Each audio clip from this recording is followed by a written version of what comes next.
Hello everyone, my name is Peyton. Welcome back to my channel. Today, I'm actually, as I'm recording this, it is February 28th, 2022, and Mardi Gras is actually on March 1st, 22.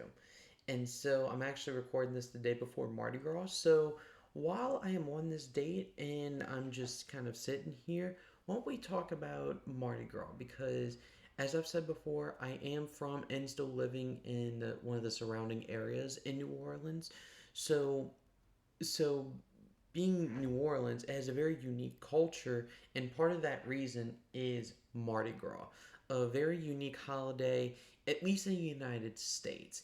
The roots actually come from medieval Europe back through Rome and Venice in the 17th century. It was actually brought to New Orleans when it was established in the 1700s and 1718 to be exact. This is obviously before New Orleans was part of the United States. But by 1730, Mardi Gras was celebrated openly in the city, but it wasn't actually celebrated as we know today. It was actually celebrated in kind of more formal, what's called balls, which is something that's still being held today in around the city. There's multiple Mardi Gras balls that kind of correspond with the actual parades that are well known today. And so, but it was about 1781, so about 40 years later, when there was actually a more formal thing to it, and there was actually a governing body to Mardi Gras. Yes, that is actually a thing, and something I'm not too sure about, but I do know that is a thing. And there's actually kings and queens of Rex, which is the biggest Mardi Gras parade. It's actually the first one on Mardi Gras Day. It's a morning parade, basically. And I actually am looking on the site right now. I'm pulling all this information from. Feel free to look at it. I'm actually going to post in the description box down below. And it was actually almost 100 years later, about 90 years later to be exact, in 1870, Mardi Gras, that's when you actually had your first kind of parade in a sense where they just called it first recorded account of Mardi Gras throws. So I guess that's when they started throwing stuff, basically. Just for lack of a better term. And then just finally, as just a little bit of a tidbit kind of historical information, in 1875, the governor of Louisiana at the time, Governor Warmoth, signed a Mardi Gras Act, which made Fat Tuesday, well, Mardi Gras, it's also known as Fat Tuesday around here, a legal holiday in Louisiana, which it still is a legal holiday to this day. So, being a New Orleanian myself, well, from the outskirts, again, I always have to preface that because people around me will nitpick me for that.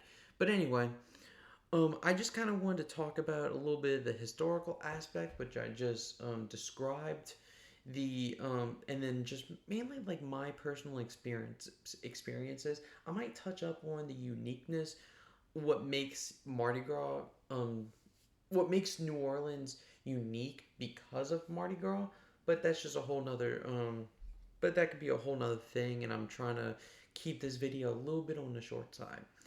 So the one thing I will say, I guess, to go straight into the last thing I mentioned, is what makes New Orleans very unique is, again, we celebrate Mardi Gras as an actual holiday. Schools are closed in the New Orleans area, and it goes all the way out to Baton Rouge, which is about a mile, geez, about an hour out west. But once you go outside of Baton Rouge and you go further out west towards Lafayette, or if you go any north, like towards Alexandria, which is basically the exact middle of the state, then it's actually not recognized as a legal holiday anymore. It's strictly more of a southeast thing than it is North Louisiana or even West Louisiana.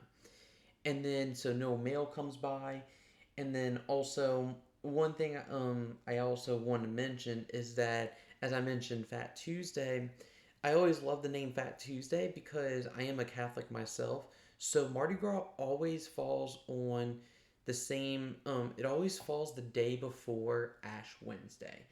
Ash Wednesday is the first day of the Lenten season, and that's where a lot of people go into mass or a service, and they receive their ashes. And I can go into Ash Wednesday and why Catholics do that in general, but that's just a whole nother subject that I can touch on a different day. And so the thing about Ash Wednesday is that's one of the few days during Lent where Catholics are supposed to fast and abstain from meat.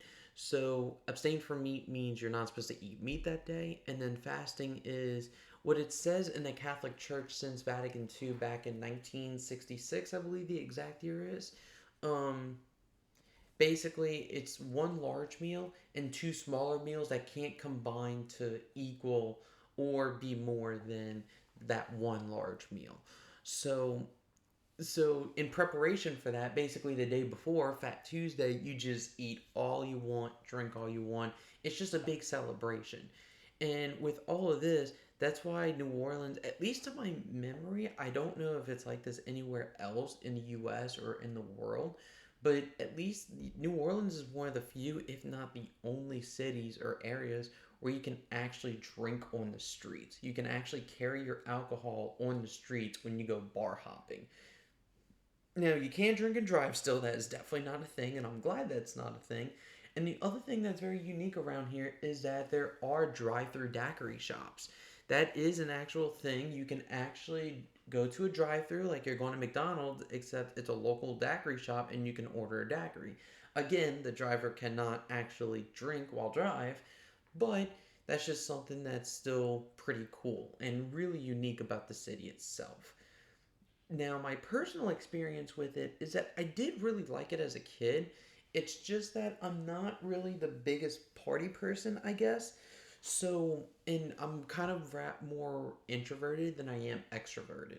So, when you go to a Mardi Gras parade, it's going to be huge crowds of people, especially if you're in the city, and you're just going to be just rubbing up against other people. Especially in some years where some Mardi Gras it's actually really, really hot and you get all sweaty and everything. And I just don't think it's really the most worth it. I always saw it as just a big excuse of getting drunk, which, okay, you can laugh at me about my criticisms of Mardi Gras, but that's really true when you kind of think about it.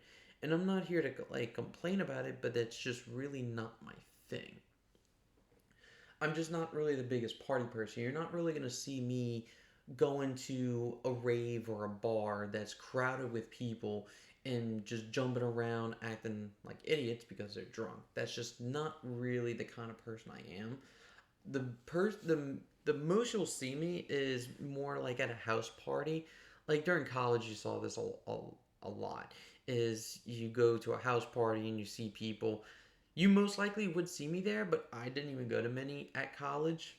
Um, I just I just didn't, and I wasn't a fraternity either. So that's really where you get um, your true chance to shine. I guess at a house party is when you're in a fraternity or sorority, and I wasn't in one, so it doesn't really matter. By the way, one thing I do want to mention when it came to the historical aspect is that so so the colors of Mardi Gras is purple, gold, and green. All right. So in 1872, I'm just kind of reading it right here. A group of businessmen invented the King of Carnival Rex to preside over the first daytime parade, something I kind of mentioned earlier.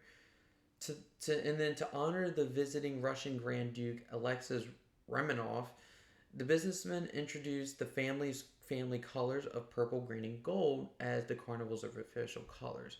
Purple stands for justice, gold stand gold is for power, and green is for faith.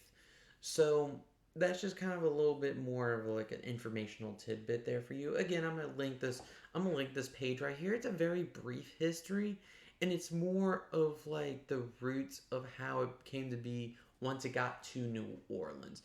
I didn't do a deep research when it came to the historical aspect of Mardi Gras itself.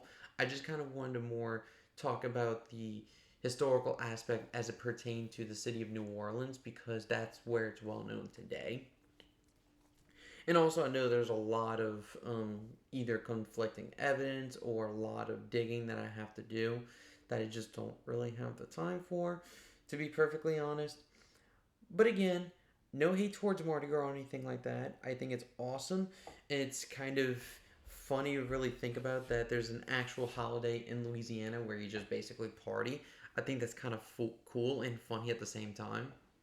And just one little quick story I actually have is I can't remember how old I was, but there was one time my dad was actually on a float, which is one of those vehicles that gets pulled around where people are in there and they throw beads. That's what it's called. And my dad was in there.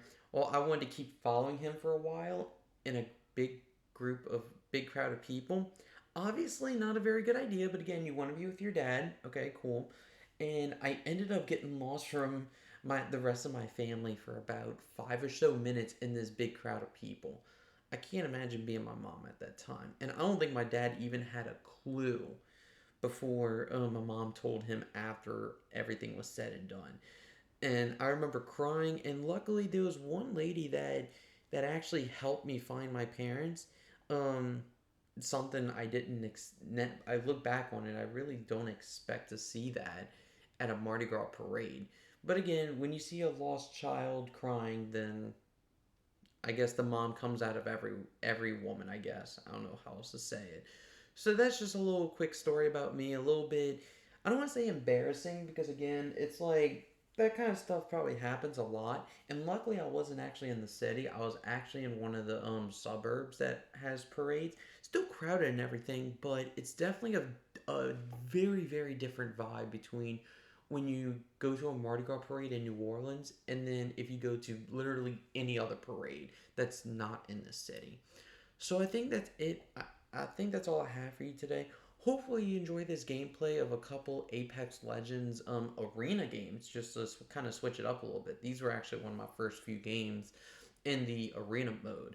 I like it, but I don't love it. I kind of rather the Battle Royale, just a kind of a quick thing about the gameplay itself.